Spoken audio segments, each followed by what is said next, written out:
2, 3.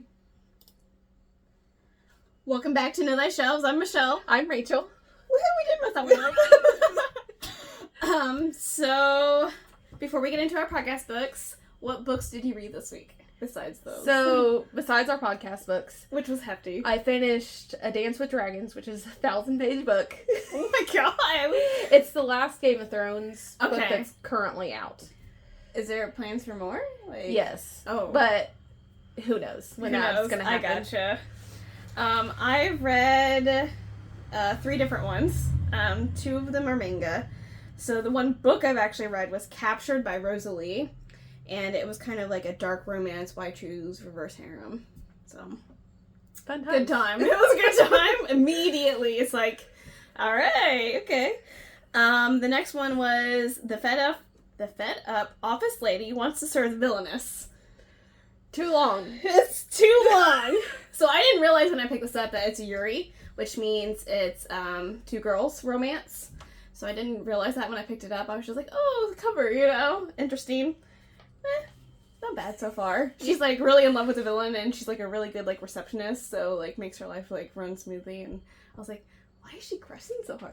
I felt stupid after I read it. I was like, oh, that makes more sense now. Yeah. You're like, whoops. And then the next one is 20 words long, title, and the title explains the whole manga. So it's called I Abandoned My Engagement Because My Sister is a Tragic Heroine, but somehow I became entangled with the Righteous Prince.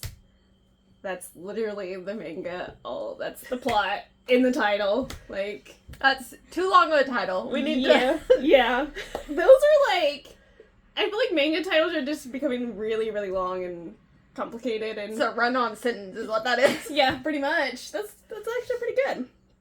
I So- also hit my goal today. Ooh. Actually, because of these. Oh, for the year? Yeah. Awesome! So what did you extend it up? Wait, how many have you read so far, and what did you extend it up to? So I went, I read 101, Okay. like Dalmatians, and I haven't extended it yet. I don't know if I'm going to. Okay. If I do, it'll probably just be 25 more.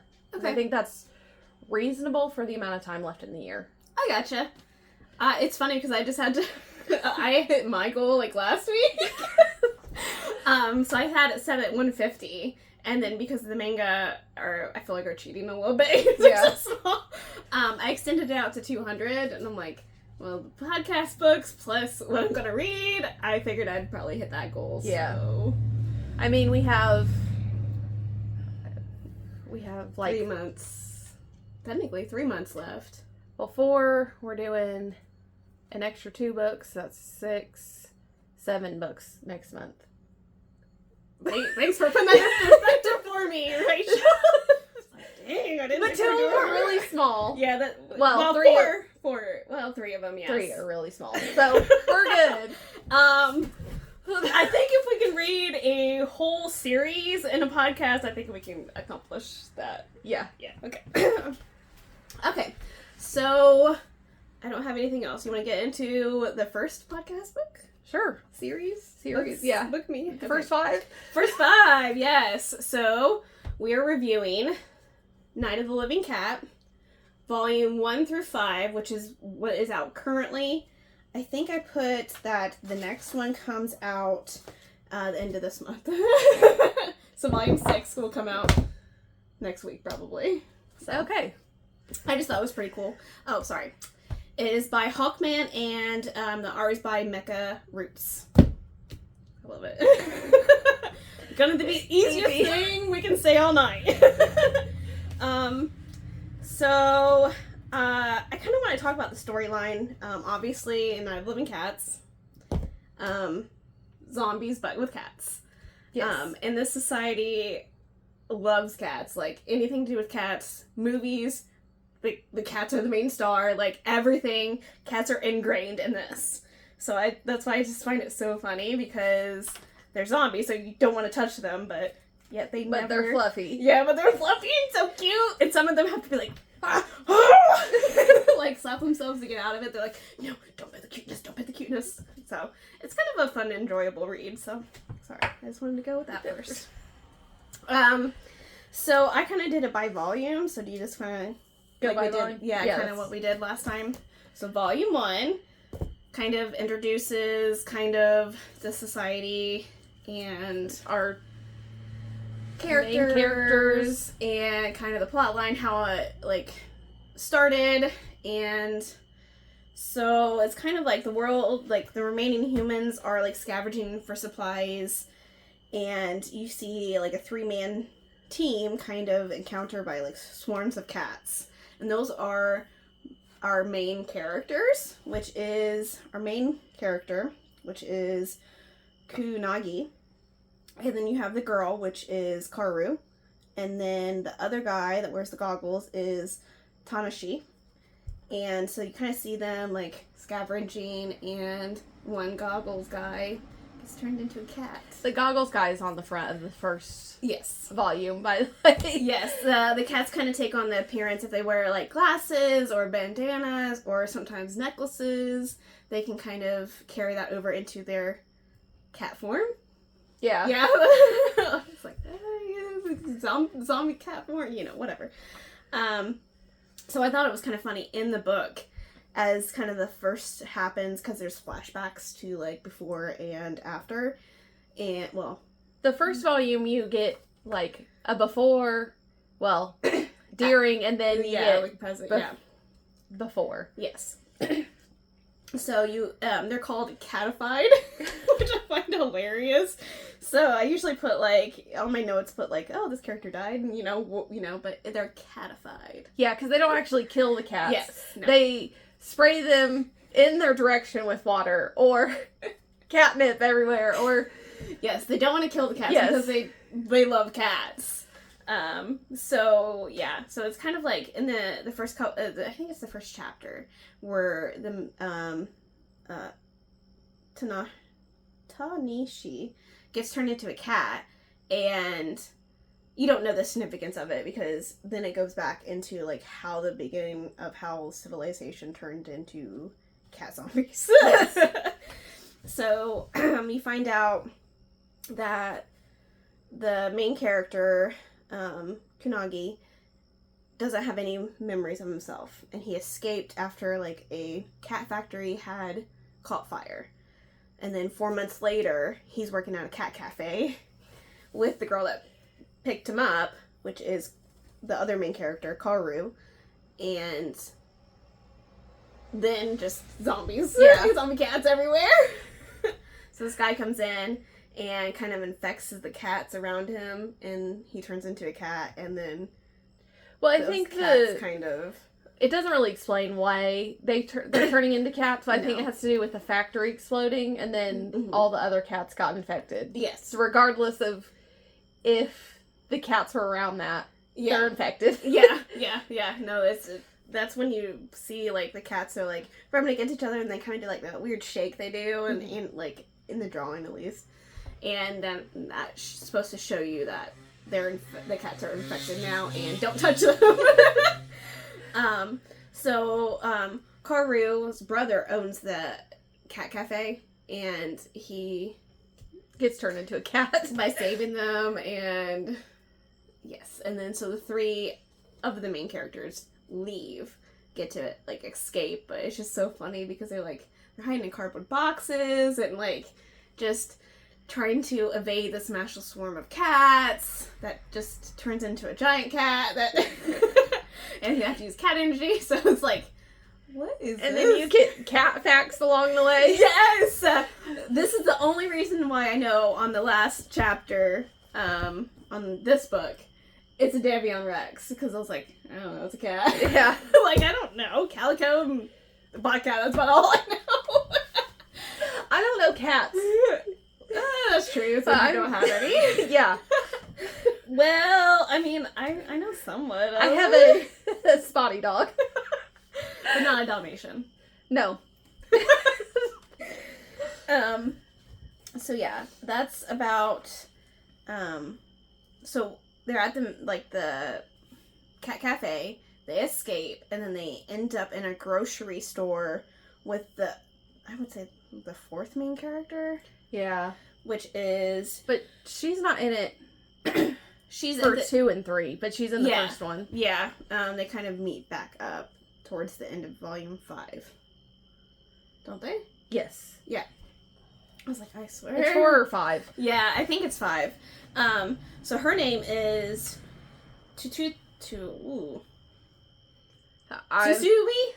There we go. Suzumi.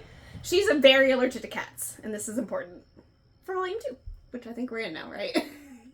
I think so. Well, the first volume, they're in the grocery store, and then cats invade the grocery store, so they run away, and then she gets taken in a helicopter. Yeah, that's because her nose detects cats. Yes. So they kind of use her to, like, escape, and as a cat radar. Yeah, I think that's the end of the first one. No, they're still in the grocery store at the end of the first one. Okay. So then Volume 2, it's she's allergic, and they're like, you're gonna be the radar, and she's like, So, yeah, that's the Volume 2 is the helicopters come to rescue the survivors in the dead of night, because cats are nocturnal, so they sleep at night, mostly. They're most active during dawn and dusk. Yes. So helicopters come, and no one thinks loud noise. Cats don't, cats are cool with loud noises. No. So they end up, like, dooming a ton of survivors to become cats. And I think this is, like, when they're escaping, Tanashi kind of, like, rolls his ankle. Oh, that's when he's crashing the car. Yeah. He's like, cats, crash! Can't harm the cats, guys. I get it. So, obviously they're kind of stranded, and they're trying to make it to the helicopter. And so, Tanaki kind of is like, I'm fast. I'll distract everyone. Just because he's, like, I would say the most cat-like. Like, he has some weird knowledge of cats. Like, yes, that's the only thing he remembers is cat knowledge. Cat knowledge, and he can kind of, like, I wouldn't say move as fast as a cat, but cat-like reflexes would be the best thing I can think of. He channels his inner cat. What he says? He's got cat energy. Cat energy.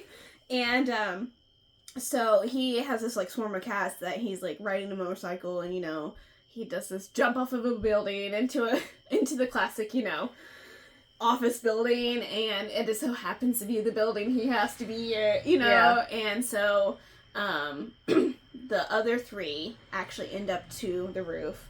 They send the girl that's allergic to the cats that can barely breathe. She passed out, pretty much. And the helicopter said that we only have room for 1 anyways. So, they send her off because she's dying a little bit. Yeah. Being the cat radar has some disadvantages there. And then Kanagi kind of comes back up to the roof, and they're like, yeah, we're still here. And he's like, yeah, I figured that was the case. Let's go. And then so the goal is they leave. And I think that's where the end of Volume 2 is where it goes backwards. Where Volume 1 started. So then you see Tanashi kind of get catified. Get catified. Yeah, it was kind of sad. Like, he was obviously we didn't know the character very long, but it was just one of those, like, aw, like, yeah. I thought he was gonna, there has to be some casualties. I think this is the one that has the panel that is directly from Alien. Oh, the Aliens 3. the bonus story? I don't know if it was a bonus story. I don't remember if it was what from Alien 3? It was that image of Sigourney Weaver, and then there's the alien right there, but it was a cat. Oh. If it isn't there, I did miss that, because that's awesome. But it's Alien 3 for sure. That's funny. Because I showed it to Kyle. And he was like, ah!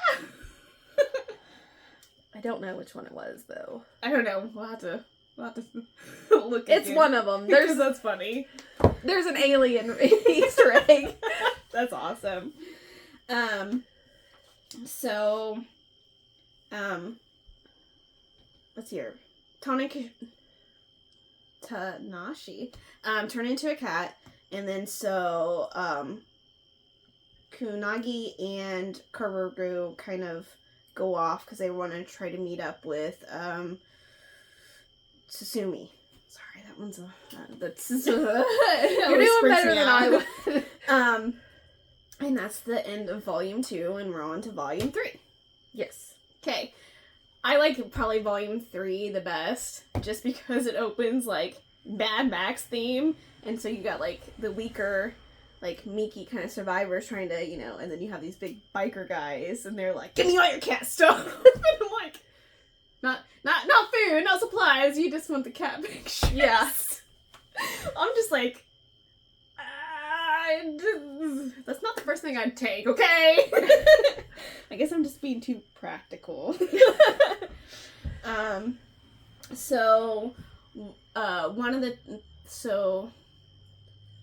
Mad Max, the two of the three bikers get turned into cats. Oh, actually, I think all three bikers all three do. of them do. And then one of the survivors does. So the other one kind of makes a break for it. And I don't remember where, but they meet up with, like, some kind of store. I just don't remember what. So the one survivor meets up with, Kanagi and Korugu, and then we meet another character whose name is Arata. Just kind of like a ninja guy. He's just super fucking fast. Yeah. So they kind of all make it to the car, and they are going to home base, which is it's called Weston Time? Sure. Yeah. Okay. It's, which was, a former museum, so that's why it's, like, really fortified, so some survivors kind of, you know, made base there. Yeah. Led by Grandma. Yes, which I found hilarious. Her actual name is Kazuko Valentine. Grandma, yeah, 100%. Yeah, she's kind of the leader of the home base, and so we find out the survivor that they saved was a doctor, which is kind of just random, like, hey, we need a doctor, that's cool! So kind of, the home base is kind of, I would imagine any kind of, like, surviving in the apocalyptic is no free rides, you know? Like, yeah. You have to help in some fashion. Yeah, you gotta get supplies. You gotta have a specific job. Yes. And so our gang is, like, going out to get supplies because they're really good at evading cats. Yes. And as soon as they get home, she's like, I'm sorry, can you guys go check on, you know, this other team that was supposed to go to the mall and didn't check back in. And they're like, okay, let's get everything settled. And then I think then it goes flashbacks to the mall. So then you find out it's, like, a father and his two sons. And, it's funny because the father's, like, comes across cats that have, like, kind of special powers. There was a fat cat with a hat, and then the one with the collar. Yeah. And, there's one that they call screamers that just yell at you. And so the father just yells back at him, and he's like, get the keys to be more aggressive. It's just like, I mean, you're not wrong, but, and they have, like, water guns. Well, the sons get surrounded, and then they see that they kind of run off into, like, a closet kind of space, but kind of are trapped because of all the cats. The dad gets turned into a cat. Yeah. It's sad. It's like, they're not dead. Like, I don't feel like zombies, like, you know, They're dead, but they're not dead. Yeah, like, this is kind of like, oh, You're just a cat. We'll see you later kind of thing is what they kind of do. And then that's when the it comes back to present day, and the other team is kind of arriving. And that's, I think, Volume 4. Yes, I think we're on Volume 4. Because I don't think... Yeah. Yeah, because Devion Rex. Which they're very expensive. I looked at him, I was like, They're ugly too. Oh, I thought they were cute. They're kind of like a Sphinx, just with curly hair. Yeah. That's kind of weird. That's what it They reminds look me of. like they're matted a little bit. Like their hair just like stuck to them. Well. Anyways. Yeah, I mean, you're not wrong. Alright, so it kind of opens up different from any other of the volumes. It opens up with a cat, Devion Rex, which I'm just going to tell you his name now because that's going to get a little old just calling him Devion Rex. So they end up naming him Jones. Right? Jones. Yes, I believe so. And that's basically the cat from Alien. Yeah.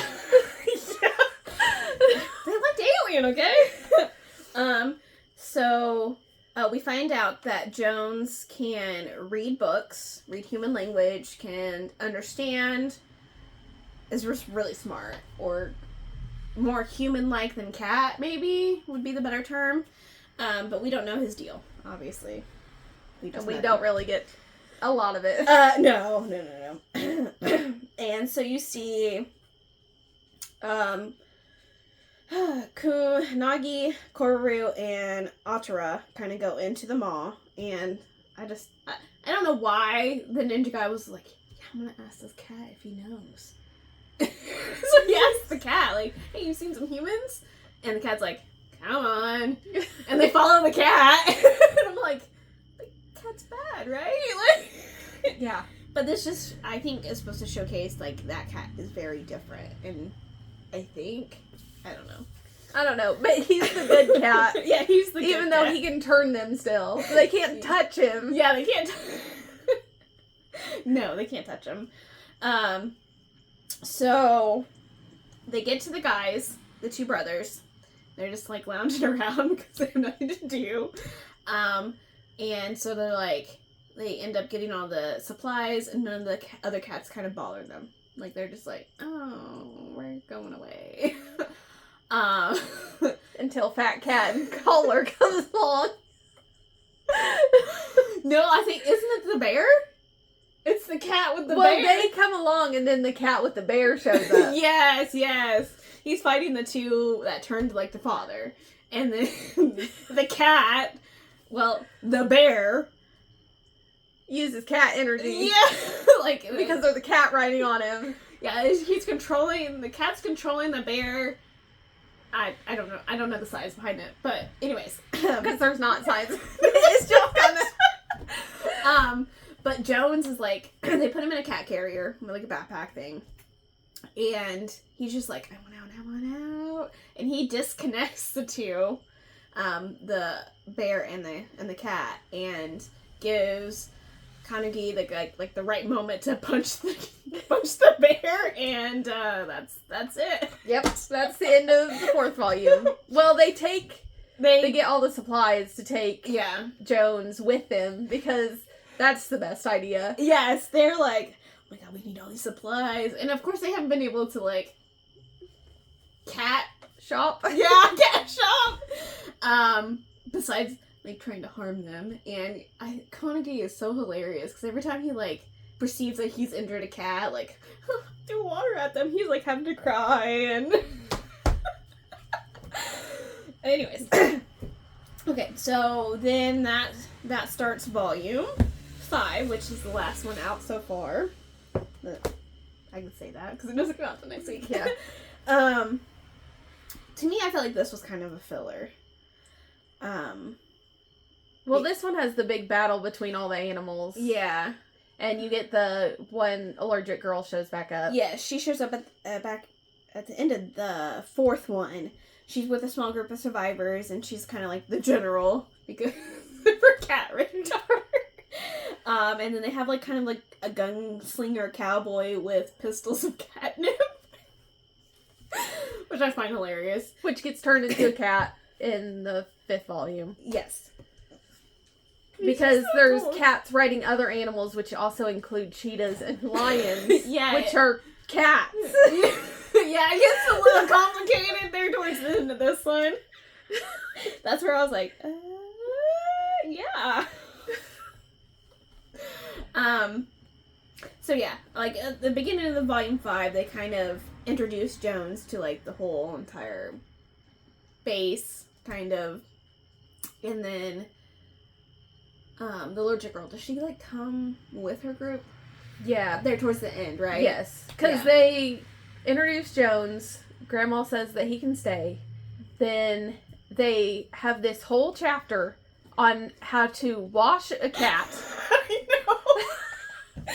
So you didn't know there's that information in this one. You know, it's needed information. And then you have And then the girl shows back up. Yeah, and then they have the battle between all the cats and animals, and yeah, I think that's nothing else happens at the end of volume 5, right? Nope. Yeah. Cat battle. Cat battle of the century. Yeah, and that is right. Yeah. Do you have anything else you want to talk about before? I don't think so. Okay. I did kind of find it was interesting that they started making an anime in July of this year based on this. So, Okay. just a heads up if you don't want to read it, but you want to watch it. Anyways, ratings. Do you want to do the ratings now, or Yeah, we can do the ratings now. Okay. What was your overall rating? A 2.5. Okay. So Okay. the first one was good. I was like, okay, I'm into this. It's a little gimmicky. And then as it went, like, the gimmick kind of got on my nerves. I was like, okay, I get it at this point. Yeah. They think cats are cute, but they're in danger. Like, it was too much. I gotcha. No, I get it. I gave it a 4. I just thought it was really, you need that comic relief in some of these that are a little bit more like heavy topics. Like zombies obviously isn't like the most heavy topic, but I just felt like it was funny. Just some of the gimmicks were just like like, yeah. And maybe just because I'm a cat owner that I found it a little bit more interesting or a little bit funnier. I don't know. Like, I don't have anything against cats. No. But I'm didn't just like mean it that way, but the gimmick just kind of like, okay, I get it. I get it. You like cats. I get it. Yeah. No, I understand. I understand why. I just found it like it was a fun time. I enjoyed reading it. And then 5 was probably my least favorite, just because I'm like, what the fuck is happening? Yeah. And that's where I have a bad habit of I really like the first couple volumes, and then it just dwindles down. But it's the same with actual books. Like, I can never finish one that's more than, like, 4. So, I'm working on it. Yeah. I'm working on it. I get it, because, like, at that point, you're like, okay, I get the character. Like, I need something Yes. Like, to revive this. Or I don't really like the way that the author decided to do this one part. Like, I'm just super finicky with that shit. Like, TV shows the same way. I'm like, yeah. No, I don't like that. TV shows I'm bad at, because I'll start it, and then I'm like, oh, yeah, I like this, and then I'll never finish it. Yep. Like, I'll stop. Same. And it's usually when it's like, oh, that's too dramedy. I'm done. It's so stupid. Like, what? Why do I do this to myself? Anyways, so the scientist score, I'm gonna give it a 2.5, and only because they turned into cats, but no other science. Like, I didn't. That's not. I'm gonna give it a 2, if that. Because they didn't explain anything. Yeah. They didn't explain anything, and actually, when I reread this for the podcast, I didn't realize that the main guy, Kunagi, you're supposed to allude that he had been a cat in the beginning. yeah. Because they're like, we can't find him, and not, like, the way they said it, I guess, made me think, oh, they're looking for a cat, not a man. That's why they didn't think to look at him. Yeah. So I'm like, oh, was I supposed to know this entire... the first time I read this? Because, like, I didn't pick that up. And it could have been because I was having to write my notes. Like, that could have been the one reason where I'm like, wait a second, I didn't pick this up! The first probably, I don't know, 3 times I've read it? I don't know. I was mad. I was like, what the fuck did I... Anyways, you want to go to the next one? Yes. All right. So our next one is Kaiju number 8. We did the first 5 volumes again. Yes. This one definitely has more than 5 volumes. It also has a spin-off series. It's up to volume 14 because I was at the bookstore yesterday, and I'm like, I probably need this tad bit of information. Don't ask me why. Anyway, sorry. And you can say the author's name. The author's name is Naoya Matsumoto. Yep. Yeah, I'm gonna go with that.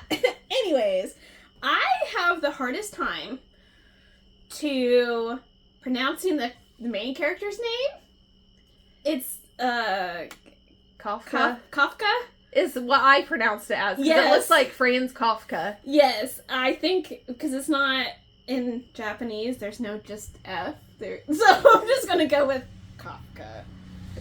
Yeah, I believe that's what it is. Okay. I'm glad. Every other one I can do, but like that. Oh, now I get why he's Kafka. Oh, never mind.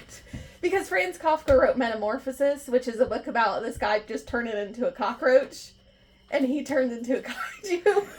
Oh, okay. Learn something new every day. I had no idea. I was like, I don't know what she's talking about. She's gonna outsmart me at the moment. Wait a minute. See, this is why we work well together. You have useless information. I have useless information, so it works. I'm just a book nerd, and I know too much. I mean, I like books, but I can't retain it. I'm a goldfish. Okay. So, I'm gonna say these are like a lot more action-packed. Yes. Like, there wasn't a slow one, I would say. No, because they're always fighting something. Okay. So, we went over Kafka. He is a 32-year-old man, which is old in Japanese standards. And he helps dispose of kaiju bodies that the defense team has killed. Yes. That's his job. Yes. And you kind of get a little bit of background. He wanted to be in the defense force, but never passed. There is the written part, and then there's also a physical / aptitude. Yes. Yes.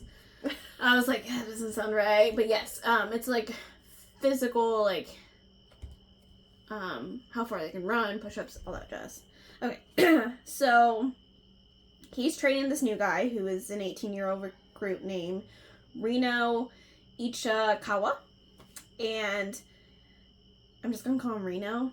And this manga does something that I absolutely hate. They call the characters by either their first name or last name depending on their role. So when they're in the defense force, it's last names. Yes. And irritates me a little bit because sometimes, you're trying to get into the character and they're like, okay, well, they called him this, and then they called him this. Yeah, you gotta keep up on it. Yeah. So that's only... It's like Fourth Wing, where they call her Violet and Soaring Gale. But that I get! I don't know. Anyways. This one has pictures. I know! It should be easier. But is it? Not really. Not sometimes. Okay. Anyways, yes, Reno is really wanting to become into the defense force, and I think it's their first night working. They're like done after a shift, and Kafka saves Reno from being killed by a kaiju, and so he's like, hey, go call people, and Reno's like, I can't leave you, and he's like, fucking go, fucking call someone. Because Reno is going into the defense force too. Yeah. He gave Kafka shit about yes about giving up. Yeah, no. And, he's like, Kafka wanted to at least save him because he knew he was going somewhere. And so he was like, go! And so Reno sends up a flare and comes back, actually saves Kafka. And then the defense force shows up. Yes. Specifically the 3rd Division. We've only met the 1st Division and the 3rd Division. I don't know, at least so far. 2nd Division is, I don't fucking know. Yeah, I have no idea. We don't I just read these 5. We don't see them. Okay. And so then it kind of goes to them in the hospital. Yeah, to them in the hospital, and you kind of get Mina, who is the captain of the third division. You find out that her and Kafka were childhood friends and kind of made like a pact, like we're gonna get into defense, force together. And obviously, only she did. Yeah. Okay, and so they're in the hospital, and this kaiju parasite thing just flies into Kafka's mouth, and then he's a kaiju. And I kind of wanted to see a little bit more into this, because I feel like that happens, and Reno's like, who the fuck are you? It's me! And then they all run out, because this guy that was passing by the hospital bed, he's just like, phone, I'm calling! And so they run out, and he kind of destroys the entire, room, because he doesn't know his own strength, because kaijus are, super strength. Also, in this one, he's not as powered up, but, he's pretty high up there already. Yes. Yeah. So he, doesn't know his own strength, doesn't really know what powers he has, and then it kind of goes to 3 months later. And I'm like, but what happens? I wanted to see him, try to get him, because I think that's what it was supposed to be. He's still having issues, obviously, 3 months later, transforming randomly. And then once he gets into Defense Force, he's like, no, I'm good. I can control myself. It's then what was it, 3 months? Can you, though? Can you, pick a lane here? No. So, they find out that Kafka and, Reno, end up passing the first part, I should say, to get into Defense Force. The written exam. The written exam, which Kafka has no problem passing. He just can't pass, the physical part. But I think Reno told him in the beginning of Volume 1 that they put a limit on how long you can stay in the Defense Force. I think it's 34. Yes, 34. Is the last time you can try out the Defense Force. Because, low birth rates. I wonder why. Just kaiju, just killing people. Anyways. So, and then this kind of introduces our, I would say, third main character, Pigtails Girl. Yes, this girl on Volume 3. Yes. Her name is Kikoru. No. Kikoru. There we go. Kikoru. And she and Kafka just butt heads immediately, and they're like, I'm better than you. And she's like, no, you're not, I'm better. She's like, you're in my spot. Parking lot is empty. Yes. It's her favorite number. She gives, spoiled brat energy, when you first meet her, and then you kind of, figure out why. But I kind of love it, because you gotta have somebody that gives them sass. Oh, yeah, no. It's 100%. And, she's, fucking good. She's just, blown him out of the water, and she's like, made you look real full again. And, so, and she's the daughter of the general. I don't know if you get that in this first volume. I think maybe you do. Kind of. It's kind of hinted. But, yeah. Yeah.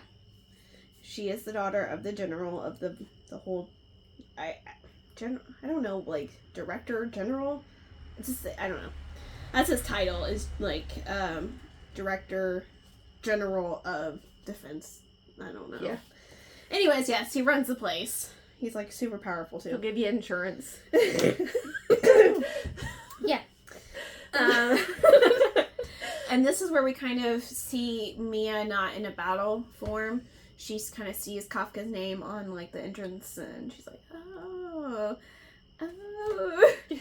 And then that's really all we see of that. And then, so the fitness and / aptitude test, where they actually had to kill a small kaiju, and they were not warned about that.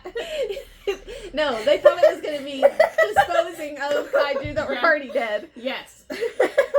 And this is where they introduce the Defense Force suits, which can unleash combat power, and the normal user can only draw about 20% of the power from the suit. So then we get, You're like, nobody has gotten 0 at this point.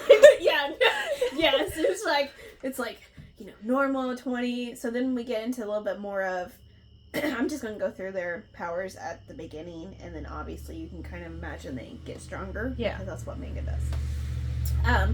So Kikoru can unleash 46%. Right off the bat. Right off the bat.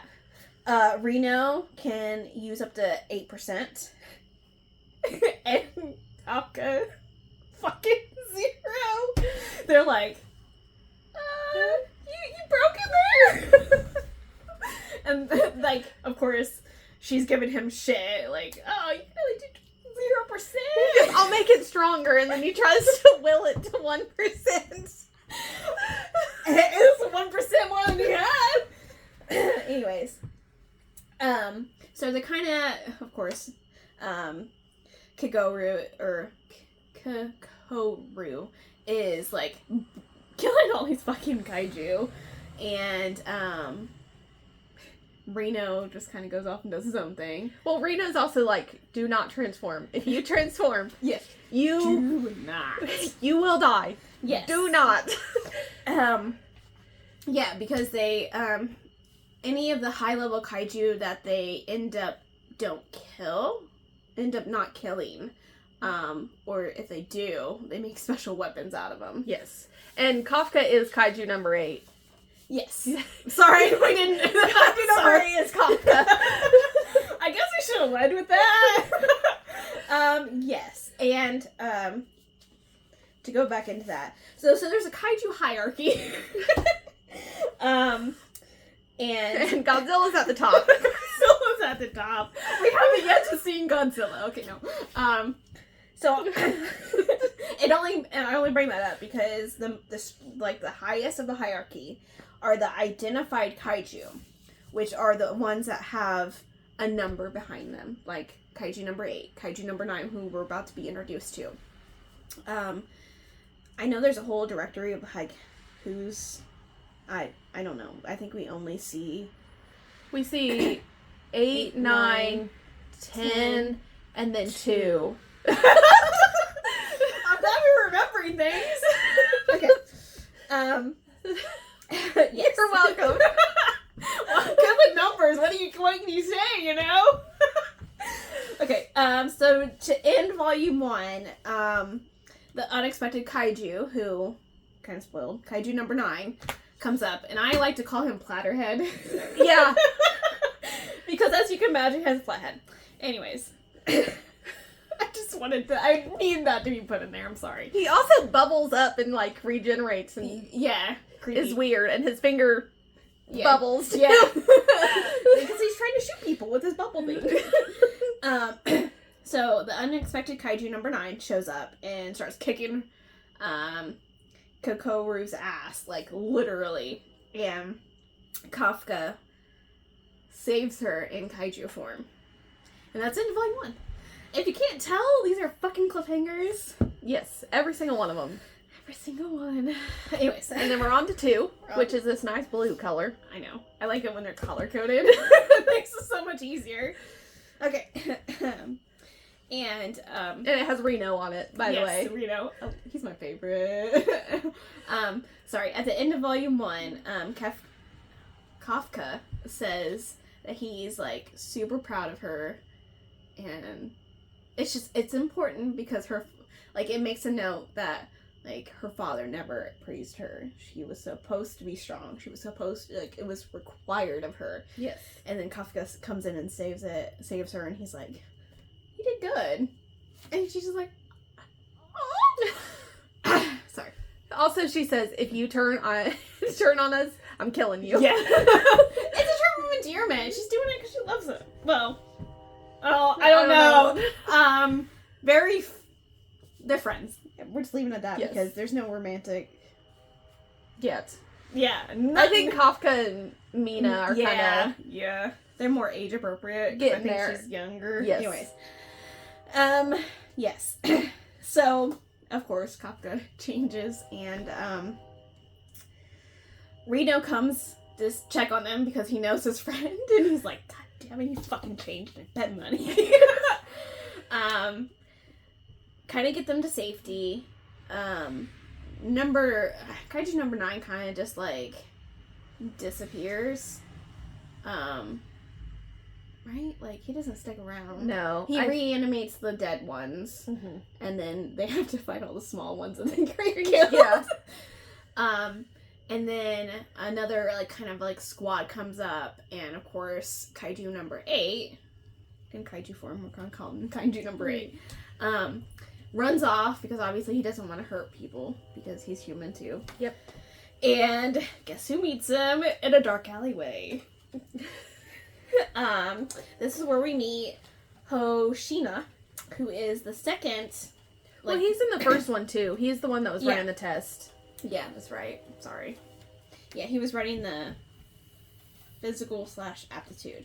So we meet him again, and he is like, he's the vice captain of the 3rd Division. So he's right under Mina, and he is phenomenal with blades. He's close combat, and then Mina's more of like a sniper. Yeah. She uses like cannons.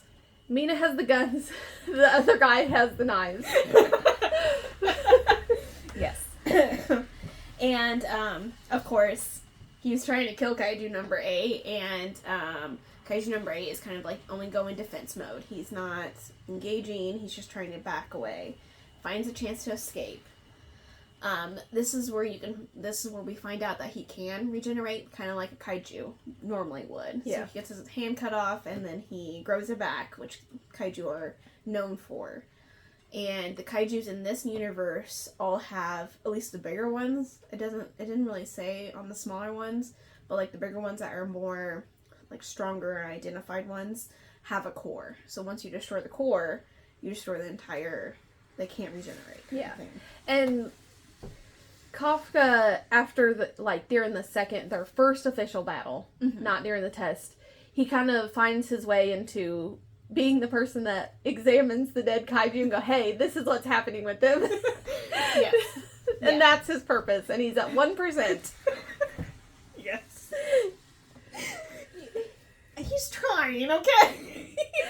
To put that in perspective, Mina, which is the captain, is at 96%. I think 96%, yeah. No. Yes, 96, and then I think Hoshina 92%. Yeah. The vice captain. Fucking what? There is kind of a limit on how much they can draw, like a time limit. Yeah, it wears them down, Yes. And the suits overheat. Yeah.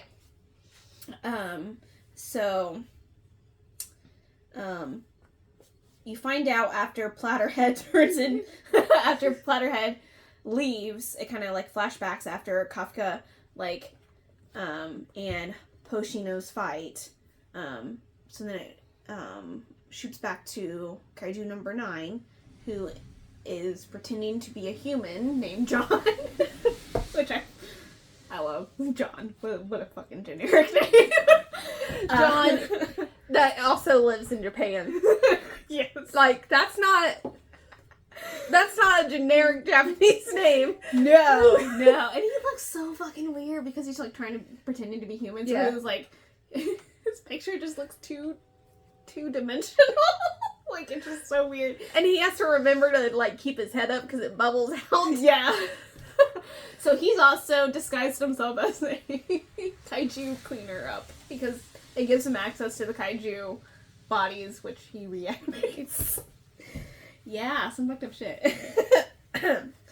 And so, Hoshina, the vice captain, wanted to vote Kafka from a cadet to an officer, so he's on equal ground from everyone else. Yeah. Because he wasn't before, because his suit was at 0. Yes. He kind of kept him around because he felt like something was off with him, and because he's fucking hilarious. Comic relief, kind of. Yes. Which I think is hilarious. And then, this is kind of, first mission, and then that's when, his studying pays off because he found something, and then, Then you see Reno, which I love him. He wants to become stronger, so Kafka never has to transform. So Yeah. like, oh, it's such a great friendship. Like, anyways. Yeah, but he also calls him Sir. Like, Yeah. Like above him. Yeah. Yeah, no, I get it. And then John, Kaiju number 9, shows back up, orchestrates like an attack, and I want to say this is when Mina is off. No, that's not yet.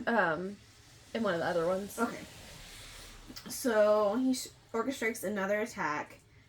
Because he puts the second time Kaiju number 9 attacks John, he puts a bubble around Reno and the other guy.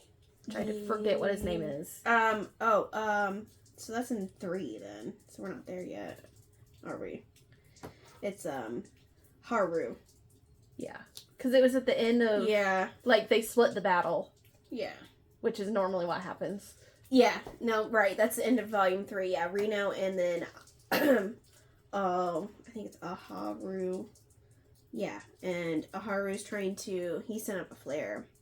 Because John, like, affected the comms. Where that bubble thing. Reno, you can see has, like, actually improved. He's gotten really stronger, gotten really more powerful than at least when we first saw them. Yeah. And, Aharu, sorry. Yeah, I'm not going to pronounce... It's going to be that other guy for me. Yeah, no, it's Aharu. Kind of leaves and then comes back to save him because obviously they're in the defense force. He can't coward, doesn't want to be coward. And all hope is lost. Like, both of them are about to fucking be just annihilated. And then Kaiju number 8 shows up. Yes. He's already transformed, so he didn't transform in front of the other guy. Yeah, no. So this guy doesn't know that... Yes. Yeah. He's Kafka. Yeah. Kafka is Kaiju number 8. And then we go to number 3, which has my favorite character on it. With her big axe. I know. Yes, she gets the big axe as her special weapon. I think actually in that volume. Yes. So Kaiju number 8 attacks Kaiju number 9. And like is annihilating him, exposes his core, and then that's when he's interrupted by the other squad, and they both escape. How did I skip that one? And I think that's when the vice captain and the Kaiju number 8 fight for the first time. Yeah. And then he escapes, and then that's when you see John, who's Kaiju number 8, in human form, devour another human to change appearances. We're still calling him John, Kaiju number 9, because I don't know his new person. So. I have no idea. So that's how we know he can how he transforms. So he's kind of all off in the wind. So Reno and Aharu are in the hospital, recovering because they gotta go fucked up. And then afterwards they do like a celebration after they get out of the hospital. Yes, because they completed their first mission battle thing. Yes. And this is when Kafka becomes like equal to everybody else. Yeah, I skipped that whole portion, so yes. Sorry. I got excited. And then we have another Kaiju attack. Yes, and this one is like really kind of completely different. Kagoru gets her custom weapon, which is that big battle, like big axe. It's like bigger than her, but okay. Well, her suit gives her power, so she can carry it. I know. This is when you kind of see the Kaiju are performing like an Aerial. That's what I was like. I know I'm not using the right word. Raid. And they're targeting the Defense Force base when Mina is off base. When she was off base and left Hoshina in charge. Blade Man. I love it because he's the character that doesn't have any eyes unless it's seriously important. It's an anime thing. And I think, right before this, Hoshina is training because he's upset that Kaiju number 8 didn't get him. So he's like reenacting the battle scene, and Kafka walks in on him, and he's just like, oh shit. Like, I almost died. And then they organize and they show up and attack. Yes. And Blade Man, takes on the big kaiju, which is kaiju number 10 at this point. I don't know if they ever gave him a name, to be honest with you. Did they? I don't know, but he was... I just have against the kaiju leader. Yeah, he was the big kaiju that was humanoid at first, and then he turned into this massive, huge thing. Kind of like Godzilla, yeah. Yeah. Because he had a tail and everything. But yeah, so, yeah. He's holding his own against him, which obviously... The humanoid version of him. Yes. At least we found out later just fucking with him.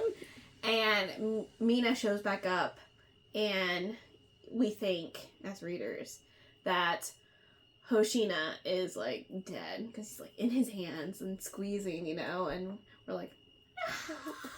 And then Mina shows up just in time to shoot him, and it was their plan all along. Maybe. I don't They think make it seem like it, but I don't really trust that. Well, his role is to get Them where the shot lined up for her. Yes. Yeah. And that's why they work really well together. Yeah. Because he's really close range and she's really not. And Kafka's like, I want to be by your side, Mina, so bad. And he's like, and then Hoshina is like, that's who you gotta stand beside, brother. You gotta get up there. So they shoot him again, and then, that's when I think she steps in, Kakoru. Yes. And then this is, volume 4, right? Well, I believe... That's the start of volume 4. Yes. So, I think. Yeah. Because that's when, the humanoid kaiju, and that's the end of volume 3, and then volume 4 is Mina showing up, and they thought it was over, so they're like, oh, it's over. Joke's on you.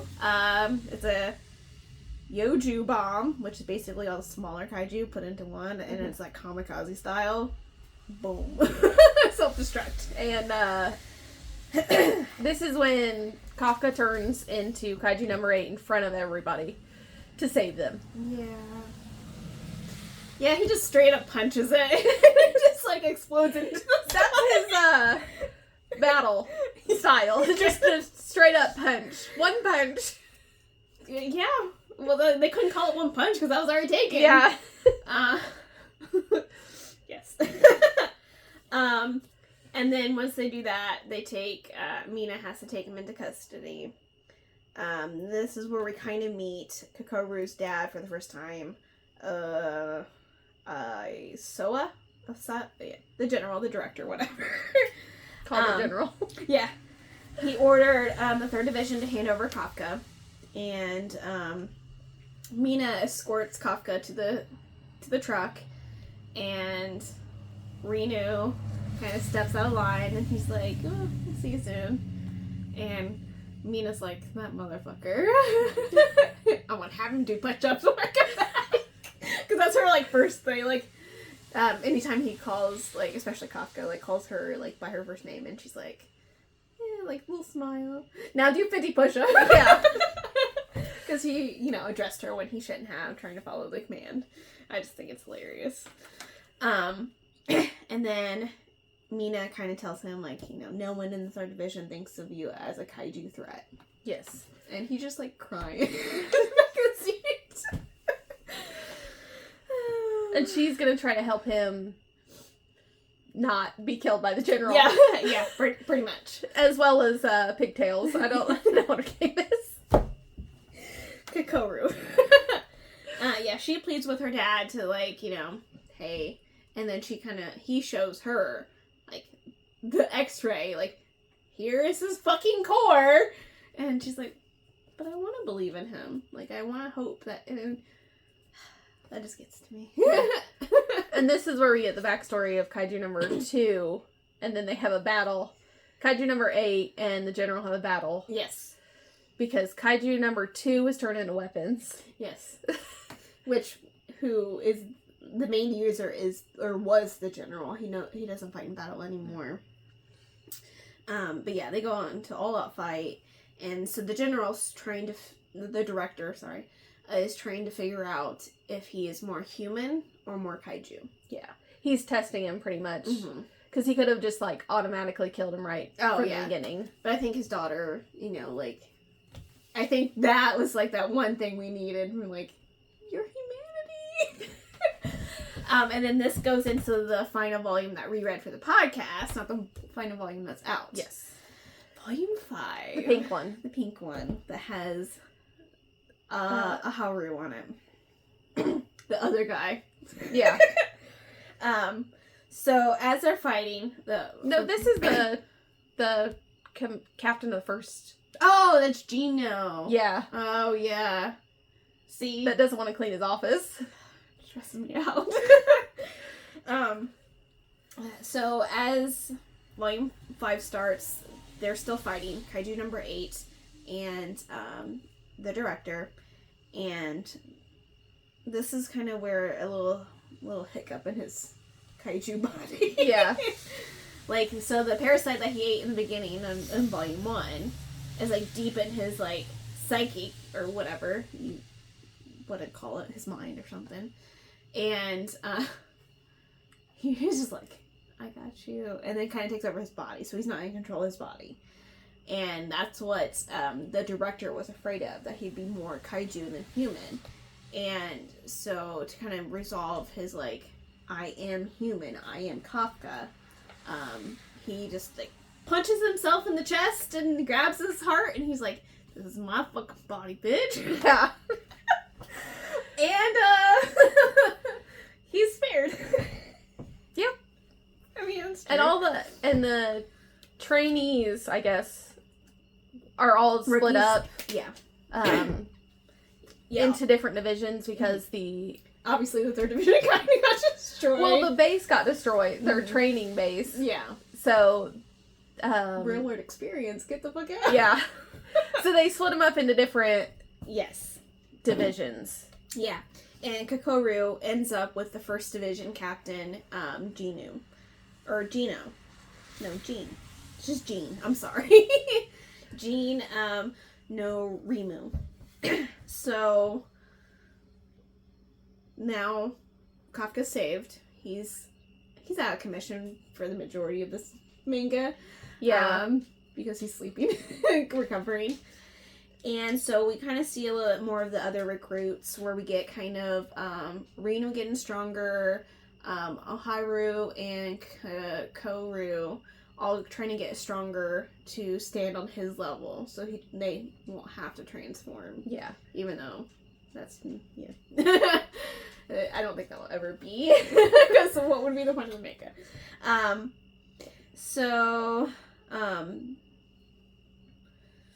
Then we see John. He upgraded. He molted into a stronger kaiju, I guess. Yeah. Is what it, like, he molted. Well, they, like, I don't know, this weird. whole 5 volumes, they've continuously gotten stronger. Yeah.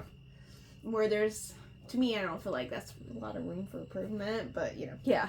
I mean, they were higher than the normal kaiju at the very beginning. Yeah. And then now it's, like, at a 10. Yeah.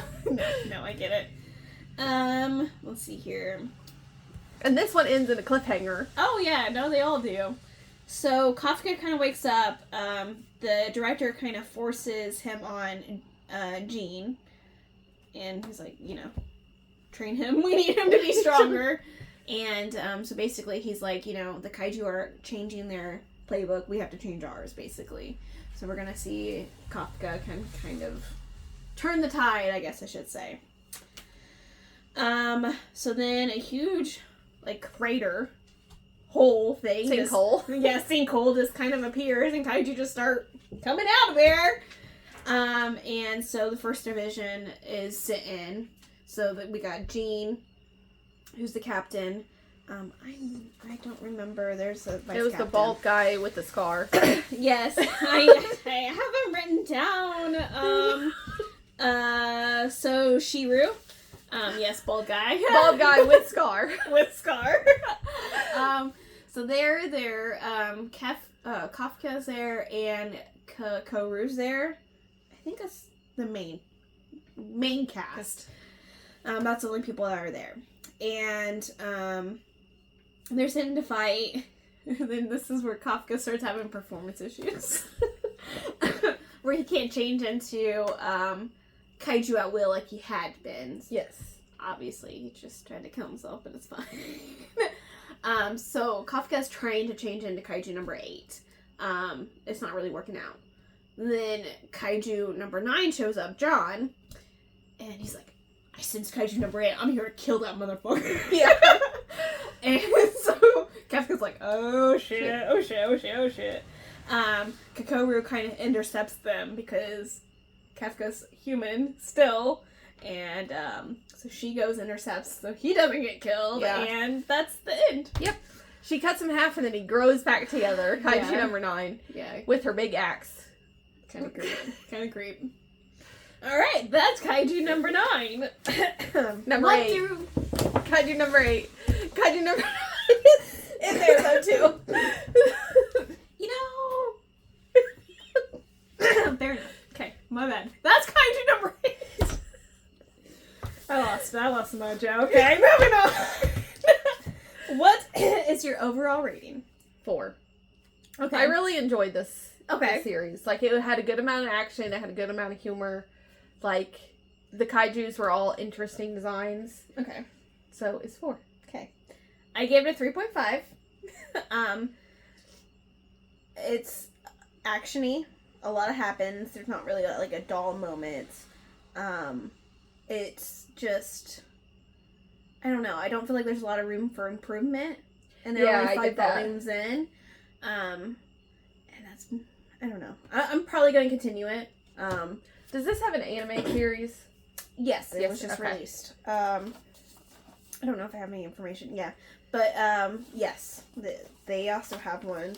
I don't know how many is out. I don't think it's very much.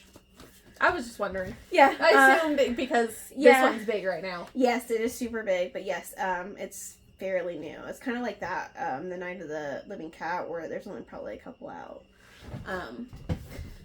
Yeah. I'm gonna probably watch it. Just, I kind of want to see how... Usually, shows based on the manga are pretty true to the manga. You have a little bit more filler, maybe. I mean, they pretty much gave you the blueprint and the screen, like the storyboards. Yeah, no. Just to do, like, you already have it. Yeah, no, I get it. So, magic. I'm gonna give it a 2. Yeah. Like, because you just have, like, the kaijus. Yeah, that's the only thing I was like, it's not. I mean, the suits are kind of, I feel like, magic-y, but it could be more science-y. They reminded me of the Ava suits. Mm-hmm. Yeah. No, I 100%.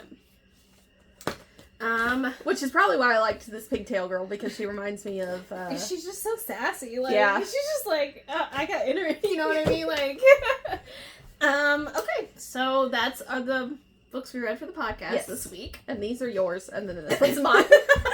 Yeah, we had to do some finagling over here. Okay, so you want to go into the books we're doing next month? Yes. Okay. Do you want to try to do them in order? Are they in order up there? Yes. Okay, then yes, I can do that. I don't think I have. Okay, there you go. I'm just doing these as, and then court. Okay, I'm good. Okay, go for it. So our first book is going to be our romance pick, correct? Yes. Is Twilight by Stephanie Meyer.